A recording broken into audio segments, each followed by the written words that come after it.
네, 감사합니다. 오늘 우리에게 주신 하나님의 말씀, 신약 성경 히브리서 제3장 7절에서부터 14절까지 말씀입니다. 신약 성경 히브리서 3장 7절에서 14절까지 말씀. 찾으신 분들은 성경을 들고 자리에서 일어서 주시기 바랍니다. 다리가 불편하시면 그 자리에 계셔도 좋겠습니다. 네, 신약 성경 3장 7절에서 14절까지 말씀입니다. 됐나요? 네, 자, 그러면 우리 같이 받들어 읽도록 하겠습니다. 시작. 그러므로 성령이 이와 같이 말씀하셨습니다. 오늘 너희가 그의 음성을 듣거든 너희 조상들이 광야에서 시험받던 날에 반역한 것과 같이 너희 마음을 완고하게 하지 말아라. 거기에서 그들은 나를 시험하여 보았고 40년 동안이나 내가 하는 일들을 보았다. 그러므로 나는 그 세대에게 분노해서 말하였다. 그들은 언제나 마음이 미혹되어서 내 길을 알지 못하였다. 내가 진노하여 맹세한 대로 그들은 결코 내 안식에 들어오지 못할 것이다. 형제자매 여러분 가운데 믿지 않는 악한 마음을 품고서 살아계신 하나님을 떠나는 사람이 아무도 없도록 여러분은 조심하십시오. 오늘이라고 하는 그날 서로 권면하여 아무도 죄의 유혹에 빠져 완고하게 되지 않도록 하십시오. 우리가 처음 믿을 때에 가졌던 확신을 끝까지 가지고 있으면 우리는 그리스도께서 주시는 구원을 함께 누리는 사람이 될 것입니다. 아멘. 주의 말씀입니다. 네, 모두 자리에 앉아 주시기 바랍니다. 네, 제가 설교를 위해서 잠시 기도하겠습니다. 참 좋으신 하나님 아버지 감사합니다. 오늘도 우리에게 이 귀한 말씀을 주시고 또 놀라운 은혜를 우리에게 채워주실 줄로 믿습니다. 주님, 우리가 주님 말씀을 주목하는데 방해받는 모든 악한 영들로부터 그리고 환경과 여건들로부터 지켜주시고 인도하여 주시옵소서. 이 시간 오직 주님의 말씀으로 또 주님께서 하시는 말씀으로만 우리가 하나 되게 하여 주시옵소서. 말하는 자나 듣는 자가 모두 다 성령님을 인하여 하나 된 줄로 믿습니다. 하나님의 가족이며 예수님의 형제 자매인 줄로 믿습니다. 주님, 우리가 주 안에 하나 되어 이 시간 주의 음성을 들을 수 있는 놀라운 그런 간증이 있게 하여 주시옵소서. 감사드리며 예수님의 이름으로 기도합니다. 아멘. 할렐루야. 주의 이름을 찬송합니다. 우리가 계속해서 히브리서를 받고 있는데요. 지난 주일엔 우리가 하나님의 가족에 대해서 같이 나누었습니다. 하나님의 가족으로 부름받았다. 어떻게? 예수님이 구원하셨어. 그죠? 예수님의 형제자매가 되었다. 하나님의 자녀가 되었고 예수님의 형제자매로 예수님이 불러주셨다. 그리고 그것이 곧 우리가 하나님의 가족이라는 증거다. 이런 말씀을 함께 나누었는데요. 우리가 하나님의 그 가족 안에 포함돼서 결국은 하나님께서 세우신 그 가문, 그죠? 하나님이 세우신 그 큰 가족 안에 우리가 속해 있음으로 말미암아서 영생하는 축복의 자리에 속하게 되는 거예요. 이제 우리가 살아가는데 인생으로 끝나는 것이 아니라 우리 인생을 포함해서 영생에까지 하나님과의 그런 가족 관계로 맺어지게 된다는 것이죠. 우리는 구원의 문을 열고 들어갔어요. 어디에? 영생의 집안에. 그 영생의 집안은 바로 하나님의 가족이 되는 집안이에요. 그렇다면 우리는 그 안에 있는 한 영원토록 하나님께서 책임져 주시고 결코 떠나지 않는 그런 집안에 살고 있는 것을 저는 믿습니다. 그러니 여러분, 우리가 어떠한 배경에서 살았고 어떠한 혈통으로 태어났으며 또 어떤 우리가 생각을 가지고 있다 할지라도 우리 모두가 다 하나님의 가족이라고 그 영원토록 우리를 책임져 주시는 그 집안에 속한 영생의 축복으로 충만하게 채워진 그런 일상생활의 증거들도 풍성하게 체감할 수 있기를 주의 이름으로 다시 한번 축복합니다. 자, 오늘 말씀은 그렇게 하나님의 역사로, 그리고 예수님이 우리를 형제 자매로 불러주시고 또 하나님의 가족이 된, 하나님의 집안에 속한 사람들이 된 우리 그리스도인 공동체가 그 믿음의 자리에서 자신을 어떻게 지킬 건가? 우리가 거기에서 멀어지지 않고 벗어나지 않고 해야 할 서로의 격려와 권면과 또 지지와 연대에 관해서 말씀하시는 겁니다. 그러면서 오늘 본문에는 구약 성경을 먼저 인용을 하고 있거든요. 여러분 성경에 보시면, 그러니까 중간에 이렇게 앞에 약간 좀 좁게 해가지고 기록되어 있는 부분들은 다 인용 구절인데 7절 중간에 보면 오늘 너희가 하면서 시작이 되잖아요. 그게 사실은 시편 95편에 있는 내용의 일부입니다. 근데 시편 95편은 어떻게 시작을 하고 있느냐? 바로 이렇게 시작을 하고 있어요. 오라 우리가 여호와께 노래하며 우리의 구원의 반석을 향하여 즐거이 외치자. 우리가 감사함으로 그 앞에 나아가며 시를 지어 즐거이 그를 노래하자. 우리를 구원하시고 우리를 창조하시고 우리를 자신의 가족으로 받아주신, 자녀로 받아주신 그 하나님께 어떻게 하자? 시를 지어 노래하고 즐거이 외치며 찬송하자는. 이건 단순히 기분 좋게 그냥 노래 불러라 이게 아니라 어떤 기분이 나지 않는데 억지로 기분을 짜내서 노래해라 이 뜻이 아니고, 하나님께 예배하는 그 예배 시간 앞전에 유대인들이 고백하는 찬송시예요. 그러니까 우리도 예배할 때 하나님의 음성을, 우리를 부르시는 하나님의 음성을 듣고 예배를 시작하잖아요. 그 부르심에 응답해서 우리가 예배에 나온단 말입니다.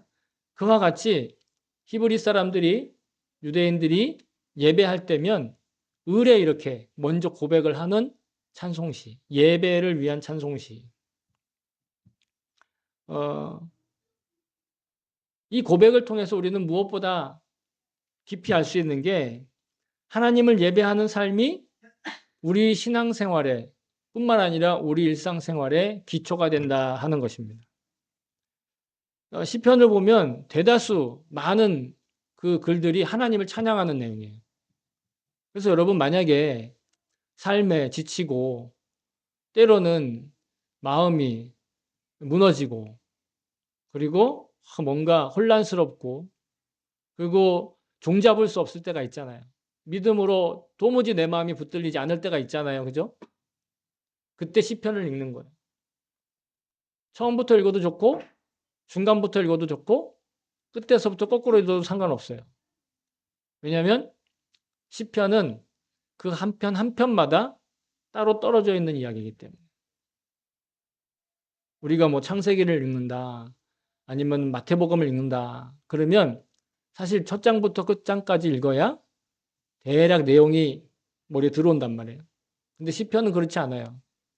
아무 곳이나 펼쳐 읽어도 그 안에 기승전결이 되어 있어요. 시작, 중간, 결말. 시편이 우리의 삶을 하나님을 예배하는 삶으로 이끌어 주시는 거예요. 그래서 제가 매주 예배를 시작할 때 우리를 부르시는, 예배의 자리로 부르시는 하나님의 음성을 시편에서 이렇게 따와서 함께 나누는 것이거든요. 하나님을 믿지 않는 이들에게 예배하는 시간은 별로 귀하게 여겨지지 않을지 모르지만 하나님을 믿는 이들에게 있어만큼은 예배하는 자리는 너무도 소중한 시간이고 복된 시간이고 기쁜 시간. 감정적으로가 아니라 여러분 구원받은 사람은요 영혼이 살아난 사람이에요. 근데 구원받지 못하면 영혼이 아직 잠자거나 아직 거듭나지 못했어요. 그렇기 때문에 구원받은 사람의 영혼은 예배할 때 더 힘을 얻어요. 구원받지 못한 사람은 그 힘을 느끼지 못해요. 다시 말해서 내가 구원받은 것이 확실하면, 내가 구원받았다라고 하는 그런 근거 있는 이야기가 있다면 여러분 우리는 예배하는 자리에 나와야 자기의 육신은 느끼지 못해도 우리의 영혼이 살아나고 있다는 걸 여러분 믿으셔도 좋아요. 그래서 예배 나오라는 거예요. 나는 지금 예배 드릴 기분이 아니에요. 나는 지금 예배 드릴 형편이 아니에요. 나는 지금 예배 드릴 정신이 없어요. 정신은 없어도 영혼은 살아난다고요. 그래 예배 자리에 나오라는 거예요. 강요가 아니라 그래야 내 영혼이 산다니까요. 나는 영혼을 느끼지 못하니까 잘 모를지 모르지만 그리스도인에게서 즉 구원받은 자들은요 영혼이 살아났다고요. 근데 예배드리지 않고 하나님과의 관계가 끊어지면 결국은 살아났다고 하더라도 그냥 그 가뭄에 겨우 그냥 살아남았다가 말라 비틀어지는 그런 식물이나 다름없는 형편이 될 수도 있다라는. 그러니까 믿는 사람들에게 예배는 너무 소중해요. 믿지 않는 자들에게는 별로 귀하게 여겨지지 않아요. 심지어는 예배라는 게 뭔지 몰라요. 그러니까 믿지 않으면 예배라는 자리를 하나의 그냥 자기가 기분 푸는 자리 아니면 무슨 공연을 보는 자리 아니면 강연회에서 뭔가 좀 좋은 이야기를 들으려 가는 자리로밖에 여겨지지 않는다라는 거죠. 그런데 우리가 믿던 믿지 않던 진리는 이 예배 그 자체는 너무 소중한 것이다라는 걸 기억해야 돼요.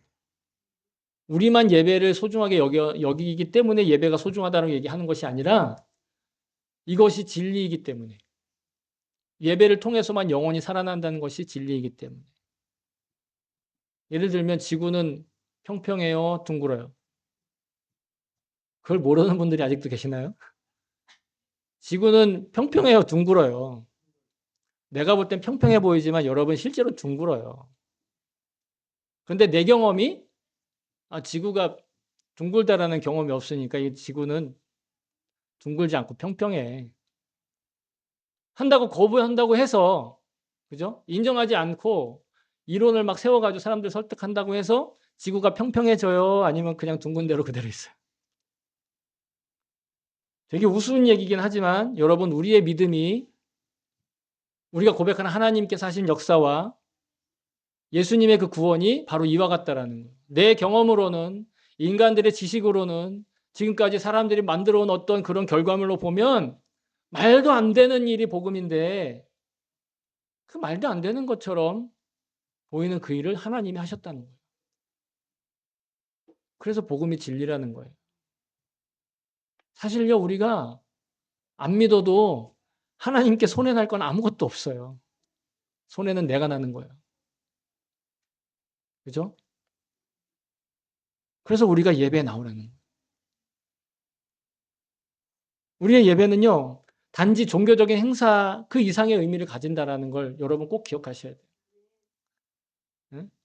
아까 말씀드린 것처럼 막 자신의 기분과 감정을 막 투사하는 거나 뭐 즐거움을 표현해보는 어떤 공연을 아니면 뭐 강연을 다른 일반적인 종교들이 하는 행사들은 그래요. 그들의 행사의 목적이 뭐냐? 소원을 빌러 나와요. 그죠? 다른 종교들의 행사들을 보면 소원 빌러 나간다고요. 또 뭘 해요? 악한 애군을 막기 위해서 어떤 특별한 뭔가를 해요. 뭐 무당이 구슬한다든지 뭐 부적을 뭐 이렇게 한다든지 그런 걸 하죠. 기복적이고 그런 거와 우리의 예배는 완전히 구별돼 있어요. 사람들이 그런 종교적인 행사를 하는 이를 통해서 자기의 소원의 성취를 빌거나 문제 해결을 바라거나 악한 것을 제거하려고 하지만 그런 주술과 어떤 그런 행동들을 하지만 우리는 그런 예배가 아니다라는 거예요. 물론 우리가 예배드리고 그리고 그 예배하는 삶을 살면 하나님이 우리의 소원을 거절해요, 들어주셔요? 들어주신다. 아멘. 문제가 해결돼야 안 돼요? 해결돼요. 문제 해결돼요. 다 거절당한 경험만 있으신가? 저는 문제도 해결 많이 받았어요. 악한 것들이 우리에게 틈도 이 틈 타지도 않아요. 아주 작은 틈도 없어요. 악한 것들은. 우리가 예배하면 우리가 하나님과 관계에 맺어져 있으면.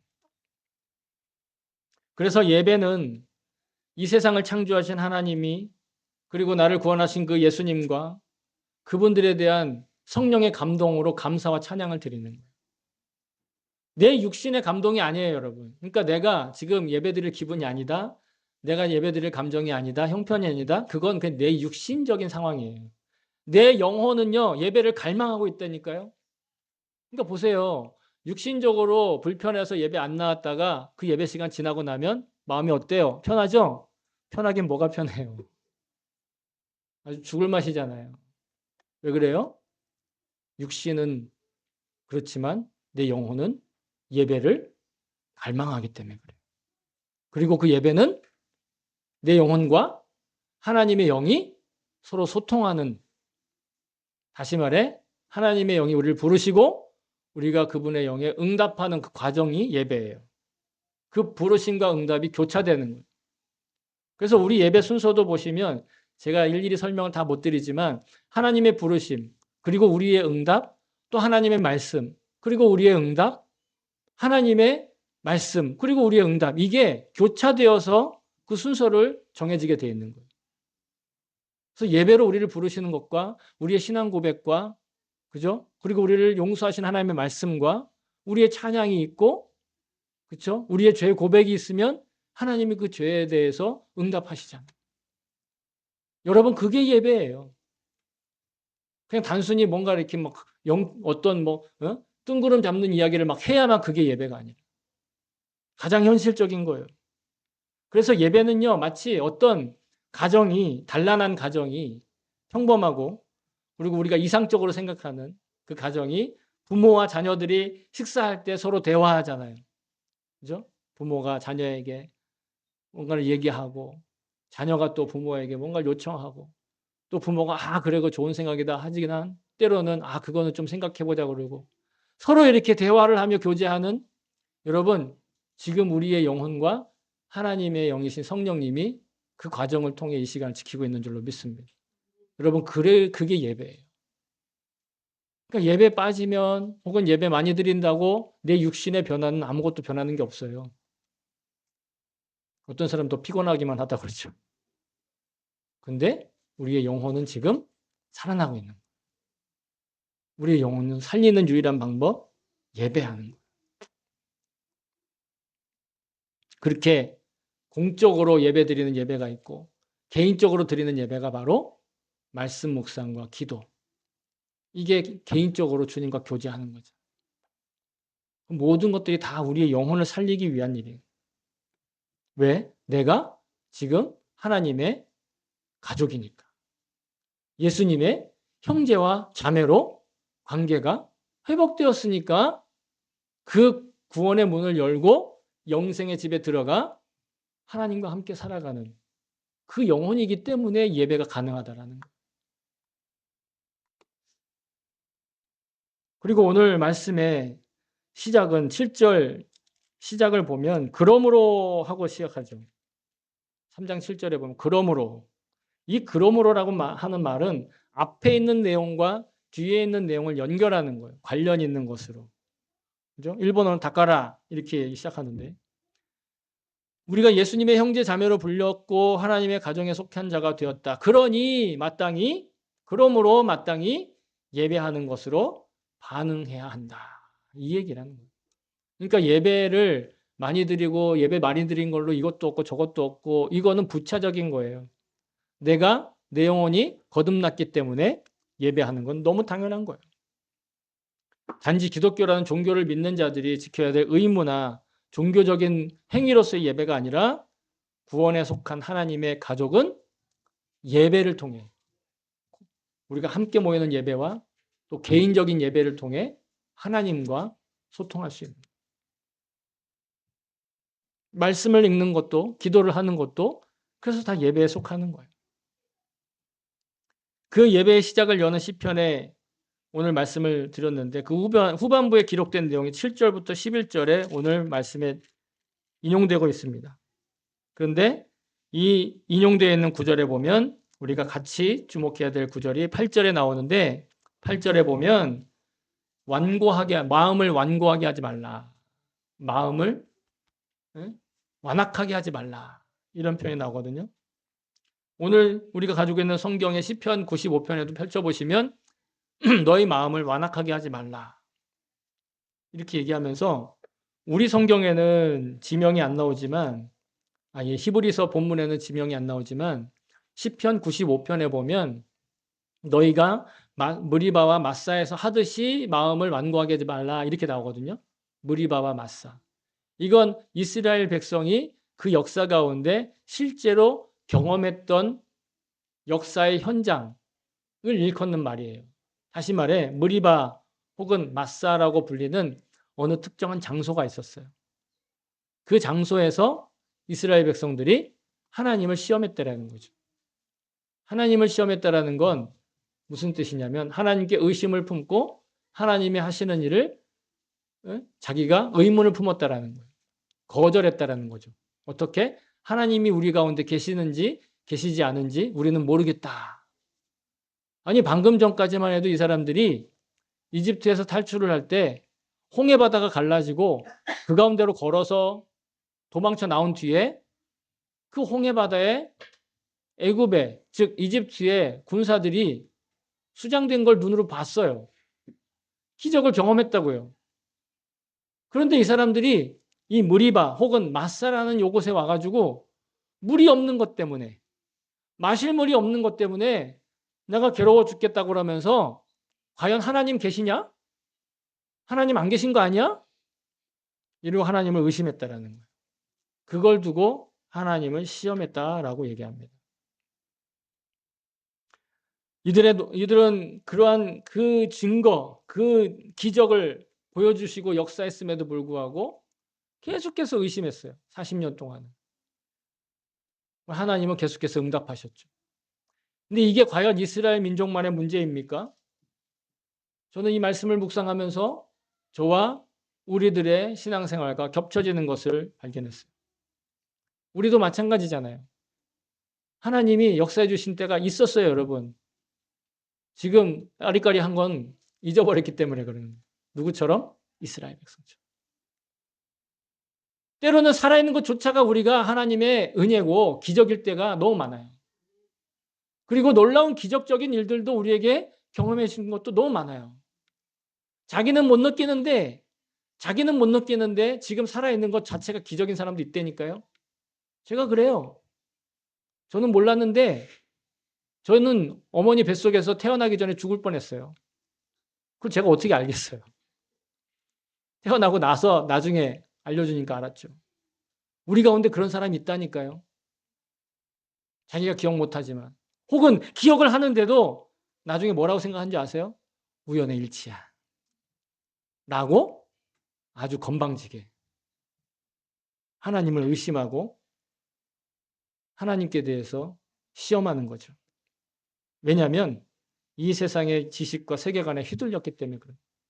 우리 눈에 보는 것만 믿기 때문에 그러는 거예요. 그러니 예배하는 것을 거절하고 하나님께 멀리하려고 하는 그런 마음에 그냥 전도되는, 경도되는, 기울어져 버리는 것이죠. 이렇게 하나님과 멀어지고 예배를 소홀히 하고 예배로부터 멀어지려고 하는 그 마음이 생기는 걸 오늘 본문은 뭐라고 얘기하냐면 10절에 보시면 그것이 미혹되었다라고 얘기합니다. 그들은 언제나 마음이 미혹되었다. 하나님을 시험하고 그 자리에 예배의 자리에서 멀어지려고 하는 것. 이 미혹되었다라는 말을 원어로 찾아보니까요. 속인다라는 말이 있고 방황하다라는 말이 있어요. 근데 일본어는 방황하다라는 표현을 썼고 우리 성경은 미혹되었다라는 번역을 했어요. 같은 말이에요. 이걸 다시 말하면 스스로 속이는 길로 그러니까 자기가 스스로 속아서 결국 이 길을 잃고 헤매며 방황하게 된다. 어떻게? 하나님으로부터 멀어지는 바람에. 하나님께 예배하지 않음으로 말미암아서 헷갈리기 시작한다라는 거예요. 그리고 10절 마지막 문장에 보면 결국은 나의 길을 알지 못했다. 일본어는 그 길을 인정하지 않는다. 이 구절들은 시편 구약의 내용을 인용한 것인데 구약 성경의 많은 부분들이 이렇게 그 하나님의 백성들이 실패한 것들, 하나님의 백성들이 잘하지 못했던 것들을 그냥 있는 그대로 그냥 덧붙이지도 않고 빼지도 않고 그냥 보여주고 있어요. 우리 같으면 뺄 수도 있잖아요. 아니면 약간 말을 다르게 해서 다르고 다르다고 그렇죠. 약간 말을 다르게 할 수도 있잖아요. 그렇게 하지 않았다라는 거예요. 왜? 그 선배들의 오답 노트를 통해서 우리는 우리 인생의 바른 길을 바로잡을 수 있기 때문이죠. 물론 또한 내가 누군가의 오답 노트를 남기는 경우도 있을 수 있습니다. 그러나 중요한 건 우리가 성경과 하나님과의 관계를 통해서 우리 인생길의 바른 방향을 찾고 그 길에서 벗어나지 않기를 배우고 포기하지 않고 순종해야 된다는 거예요. 중요한 건 포기하지 않는 거예요. 바울은 우리에게 말합니다. 우리가 선을 행하되 낙심하지 말지니 포기하지 아니하면 때가 이름에 거두리라. 성경은 우리더러 잘하라고 하지 않아요. 성경은 우리더러 열심히 하라. 가끔 얘기하지만 그렇게 큰 기대를 하지 않아요. 다만 우리에게 말씀하시는 건 포기하지 마라. 의심하지 말고 따라오라. 그러면 누가? 하나님이 열매를 맺으신다는 거예요. 또한 주변을 바라보면서 세속에 굴복하기보다 그 말씀에 순종하라. 그 말씀에만 순종하라. 사무엘상 15장 22절에 보시면 사무엘이 이르되 여호와께서 번제와 다른 제사를 그의 목소리를 청종하는 것을 좋아하심 같이 좋아하시겠나이까? 순종이 제사보다 낫고 듣는 것이 순양의 기름보다 나으니. 아니 목사님, 여기 제사와 번제는 예배 아니에요? 예배보다 나은 게 있단 말이에요? 여기서 말하는 번제와 제사는 진정한 예배가 아니라 아까 말씀드렸던 종교적인 퍼포먼스를 얘기합니다. 사울이 적군이 앞에 있으니까 전투를 하려면 형식적으로나마 예배를 드려야 되니까 그 제사를 드려야 되니까. 왜? 그 제사를 받고 하나님이 힘주셔서 상대와 싸워 이길 수 있다라고 믿었으니까. 마치 우상 숭배하는 자들이 귀신에게 그죠? 의지하면 애군도 떠나가고 좋은 일이 일어날 거다라고 속이는 거 똑같은 거에 속은 거예요. 형식은 하나님께 제사 드리는 거였지만. 그래서 나중에야 사무엘이 와가지고 말하는 거예요. 아무리 그렇게 해서 예배를 먼저 드리고 그렇게 제사를 먼저 드리고 전투에 나간들 하나님은 왕을 인정하지 않는다. 기뻐하지 않으신다. 그러니까 우리의 예배는 형식이 아니라 겉에 보여지는 모습이 아니라 순종하는 마음, 하나님께 듣는 마음, 듣고 그것을 포기하지 않고 따르는 마음. 여러분 예배 잘 드리고 나면 그런 마음이 생겨요. 예배를 바르게 드리면 정말 하나님 말씀에 따르겠다라는 결단이 생긴다고요. 하나님은 눈에 두드러지게 보이는 어떤 대단한 행사, 그런 것보다 실제로 주님의 말씀과 가르침에 포기하지 않고 순종하는 것을 기뻐하신다라는 거예요. 예수님도 이렇게 말씀하셨어요. 예수님이 기도에 대해서 가르치실 때 또 너희는 기도할 때 의식하는 자와 같이 하지 말라. 그들은 사람들에게 보이려고 회당과 큰 거리 어귀에 서서 기도하기를 좋아하느니라. 내가 진실로 너희에게 이르노니 그들은 자기 상을 이미 받았느니라. 큰 회당이나 큰 길가 어귀에 서서 광장 같은 데서 서가지고 기도하면 이미 그 기도하는 모습을 보고 사람들이 와 칭찬하면서 상을 받았다는 거예요. 하나님과의 긴밀한 기도가 관계의 기도가 아니었다라는 것이죠. 광장이나 사람들 많이 모이고 오고 가는 자리에 보란듯이 소리를 지르며 종교적인 퍼포먼스를 하면서 자기의 세력을 과시하는 부르짖어 기도하는 거 예수님이 분명히 말씀하십니다. 기뻐하지 않으신다. 물론 사람들 앞에 품위 있고 품격 있는 모습으로 자기의 믿음을 공개적으로 고백하는 거 이거 얼마든지 너무나 멋있는 모습이잖아요. 그죠? 시상식 자리에서 하나님께 감사드리는 거 이거 얼마나 품격이 있어요. 또 그리고 우리가 식당 갔을 때 그러면 이렇게 통성기도 안 해도 그죠? 딱 앉아가지고 식사가 딱 나왔을 때 고요한 마음으로 딱 이렇게 머리 숙여서 얼마나 멋있어요, 여러분. 멋있지 않아요? 멋있잖아요. 예? 남들은 음식 나오면 사진 찍고 막 먹기 바쁜데 우리는 탁 나오면 기도 탁 하고 하나님 탁 감사하고 그걸 얘기하는 게 아니라 자기를 드러내기 위한 그런 행사, 퍼포먼스 이런 걸 하나님 기뻐하시지 않는다는. 중요한 건 우리가 우리 눈에 보이는 주변 환경에 신경 쓰느라고 마음이 미혹되어서 스스로를 속이고 하나님과 동행하며 영생하는 자의 길에서 벗어나는 것. 그래서 헤매고 방황하고 뭘 할지를 몰라서 그냥 여기저기 분주하기만 한 것. 그런 상황에 빠지지 말아야겠다는 분명한 자기 태도가 있어야 되겠다라는 것이죠. 그래서 12절에 보시면 믿지 않는 자의 마음이라는 표현이 나오거든요.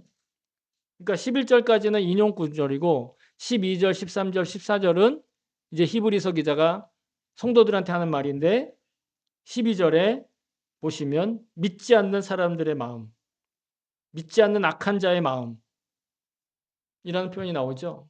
바로 미혹된 거예요. 방황하고 있는 거예요. 흔들리고 있는 거죠. 그렇다고 해서 믿지 않는 자의 행동을 버리기 위해서도 믿어야 돼. 억지로라도 믿어야 돼. 믿는 척이라도 해. 이런 뜻은 아니에요. 믿어지지 않는 것을 믿는 건 쉬운 일이 아니잖아요. 우리 다 경험하고 있잖아요. 그죠? 예수님의 구원이 잘 믿어집니까? 믿어지지 않아요, 사실은. 그런데 믿어지지 않지만 그것을 믿는 믿음을 주시는 건 이 자체가 기적이다라는. 하나님이 우리에게 이런저런 사인을 주세요. 그리고 경험들을 주시고 그리고 믿어지지 않았지만 믿을 수밖에 없는 그런 경험들을 하게 하신다라는. 그때 그것을 놓치지 말고 붙들어야 돼요. 그리고 많은 사람들이 신앙 간증을 하는데 여러분 그 신앙 간증이라는 게 단순히 놀라운 일을 경험해야만 되는 게 아니라 그 간증을 고백하는 이에게 사소할지라도 직접 벌어진 사실의 경험을 통해 하나님이 살아계시고 지금도 역사하고 계심을 확인하는 그런 기회가 되는 것. 여러분 그게 신앙 간증이에요.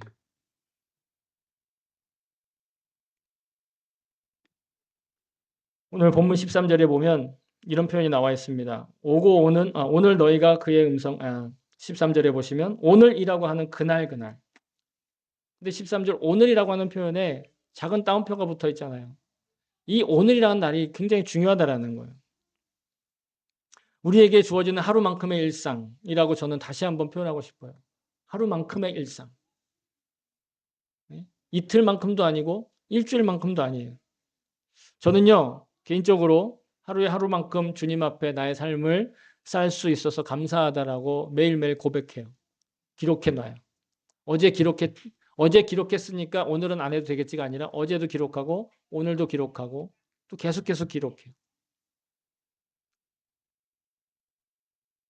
아까 말씀드린 것처럼 어제 했으니까 이제 이거 그만 좀 적어도 되지 않을까라고 하는 미묘한 유혹이 올 때가 있는데 그래도 저는 그 유혹을 뿌리치고 또 적어요. 컨트롤 C, 컨트롤 V 아닙니다. 다 적어요.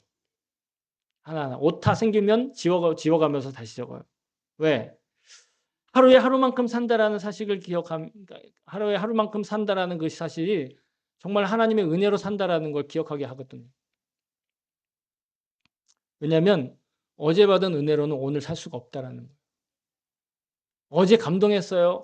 어제 기가 막히는 일이 있었어요. 그러면 그날 그걸로 만족하고 그걸로 오늘 사는 거 아니에요. 오늘은 새로운 삶이 우리에게 다시 채워지는 거예요. 자, 예수님께서 사탄에게 시험을 받았잖아요. 첫 번째 시험에 예수님이 그랬잖아요. 사람이 떡으로 사는 게 아니라 하나님의 입에서 나오는 말씀으로 산다. 그런데 그 원래 기록이 어디서부터 나오냐? 신명기에 있는 말씀이에요. 신명기. 신명기에 뭐라고 기록되어 있냐면 자, 신명기 8장 3절에 보시면 너를 낮추시며 너를 줄이게 하시며 또 너로 알지 못하며 내 조상들도 알지 못하던 만나를 네게 먹이신 것은 사람이 떡으로만 사는 것이 아니요 여호와의 입에서 나오는 모든 말씀으로 사는 줄을 내가 알게 하려 하심이니라. 이스라엘 백성들이 광야에서 농사지어서 먹지도 않고 짐승 잡아 먹은 게 아니라 하나님이 내려주시는 만나를 먹고 살았다는 거예요. 그 만나라고 하는 양식이 있다라는 거예요. 그거에 대해서 그 만나는 여러 가지 의미가 있지만 중요한 건 그 만나는 하루에 한 번 하루만큼의 분량만 주어진다는 거예요. 그 만나는 쌓아놓고 먹는 게 아니라 그날 아침에 거두러 나가서 그날 하루 먹을 것만 딱 걷어서 그리고 먹고 그리고 다음날 아침이 되면 또 다음날 아침 나가서 거두는 거예요. 만약에 그렇게 하지 않고 좀 남겨두잖아요? 그럼 다 썩어버리는 거예요. 출애굽기에 보시면 그 만나에 관해서 모세와 그들 백성들과 있었던 에피소드가 있는데 보세요. 모세가 그들에게 이르기를 아무든지 아침까지 그것을 남겨두지 말라. 무엇을? 만나를. 하였으나 그들이 모세에게 순종하지 아니하고 더러는 아침까지 두었더니 어떻게 됐다? 벌레가 생기고 냄새가 난다. 이게 무슨 뜻이냐면 매일매일 하나님이 하루에 하루만큼 채우시는 은혜와 하루만큼 채우시는 그 생명력으로 그 하루를 산다라는 거예요. 그래서 오늘 본문에도 오늘이라고 하는 날을 얘기하는데 따옴표로 딱 띄어가지고 오늘이라고 정확하게 얘기하고 있다는 거죠. 예수님은 우리에게 오늘도 우리가 같이 주의 기도로 고백했지만 주의 기도 보면은 그런 부분이 나오잖아요. 오늘 우리에게 일용할 양식을 주옵시고 일용할 양식. 하루만큼의 양식을 달라는 거예요. 하루만큼의 은혜를 달라는 거죠. 여러분 우리에게 하루라는 삶은 무척 중요하다고 저는 생각해요. 왜냐하면 우리에게 실제로 존재하는 시간적인 공간이 오직 하루이기 때문이죠. 이런 표현이 좀 어려우실지 모르겠는데 시간적인 공간, 즉 우리가 느낄 수 있는 시간의 그 덩어리가 하루라는 거예요. 그래서 제가 학생 때 배웠던 우리 교수님 중에 한 분이 이렇게 얘기했어요. 우리는 하루살이다. 하루만 살고 죽어요. 왜? 오직 하루만 살기 때문이다. 어떻게 난 지금 몇십 년 살았는데? 잘 들어보세요. 어제는 지나버린 하루고 내일은 아직 우리에게 오지 않은 하루이다. 어제는 이미 자라서 사라져 버렸기에 없고 내일은 아직 오지 않았기에 없다. 다만 우리에게는 단 하루만 존재한다. 우리는 하루살이다. 그분의 책에 있는 내용 중에 기억나는 대로 제가 적은 건데 중요한 건 과거 우리가 추억으로는 있을지 모르지만 실제로는 없는 거잖아요. 미래 꿈꾸지만 지금 실제로 우리에게 없어요. 우리에게 실제로 있는 시간적 공간은 단 하루의 시간이에요. 그 하루하루가 하나님 앞에 쌓여가는 거예요. 철학적인 내용이지만 우리의 영적인 현실을 그대로 표현하고 있는 내용이에요.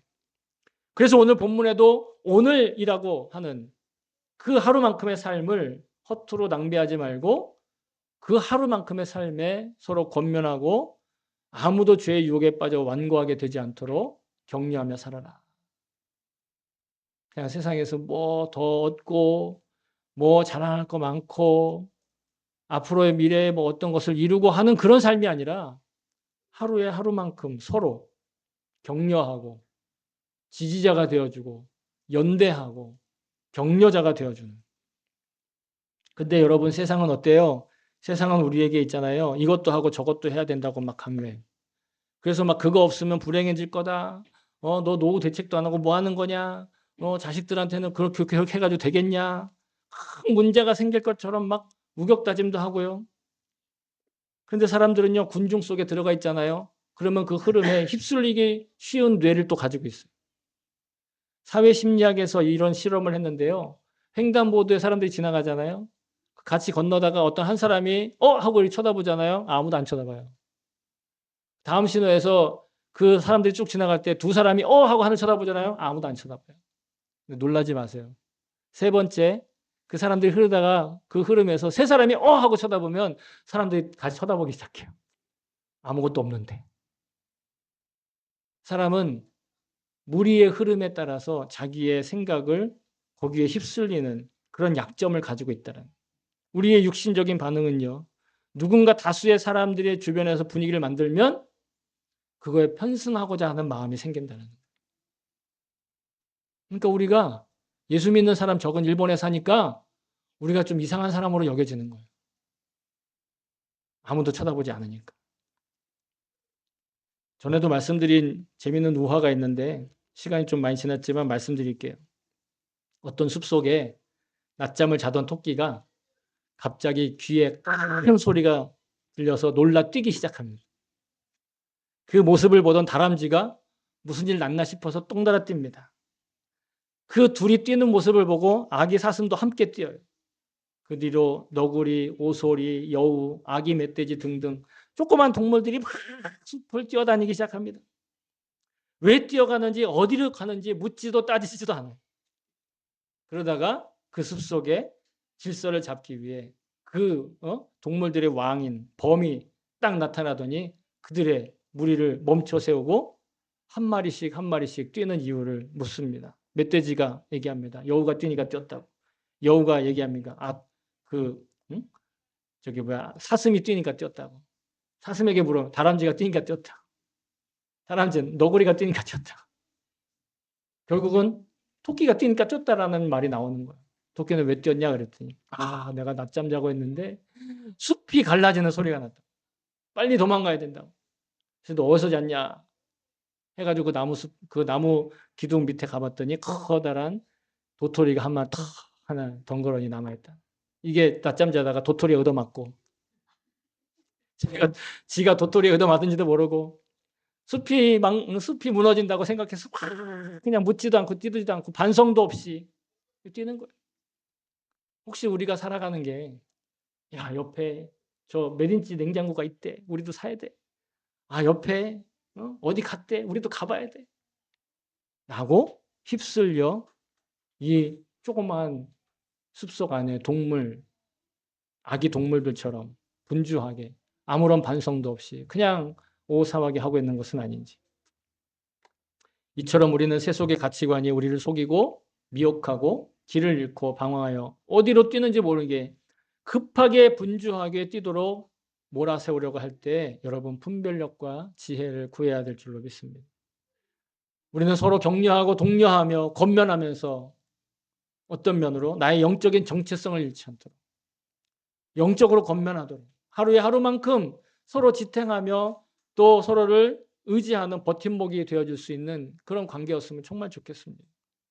바울이 고백하고 있듯이 우리가 함께 웃는 자와 함께 웃고 우는 자들과 함께 울 수 있는 그런 마음, 여유, 그런 마음으로 분주하게 돌아가는 이 세상에서 분명한 시선과 또 명확한 가치관으로 살아갈 때 우리의 그 여유가 생기는 줄로 믿습니다.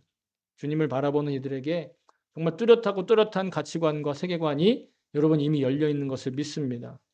저와 여러분이 서로가 서로를 격려하고 하루에 하루만큼 주님 앞에 영생을 사는 정말 그런 인생의 축복을 누렸으면 정말 좋겠습니다. 사랑하는 성도 여러분, 창조주 하나님과 구세주 예수님의 십자가 복음을 기억하며 성령님의 감동으로 예배할 수 있는 건 세상 그 어떤 것과 비교할 수 없을 정도로 귀한 권세이면서 또한 유익한 축복인 것을 정말 믿습니다. 예배자의 삶은 하루에 하루만큼씩 자라나고 하나님께서 예배하신 안식과 평강을 누리는 안전한 길을 걸어가는 그런 여정인 것을 믿습니다. 이런 예배자의 삶이 너무도 신비롭고 놀라운 인생임에도 여전히 우리가 사는 현실의 미혹에 흔들려 그 축복을 제대로 실감하며 체감하지 못할 때가 너무도 많이 있습니다. 그러므로 우리는 서로 격려하고 권면하고 독려하며 지지대가 되어주고 버팀목이 되어줄 수 있기를 정말 소망합니다. 그리고 그 누구보다 나를 사랑하시며 또 나를 충만케 하시는 그 예수님을 바라보며 살아갈 수 있기를 언제나 주님의 말씀과 동행하며 영생의 풍요로움을 마음껏 누리며 사는 저와 여러분 될 수 있기를 다시 한번 주님의 이름으로 축복합니다. 아멘.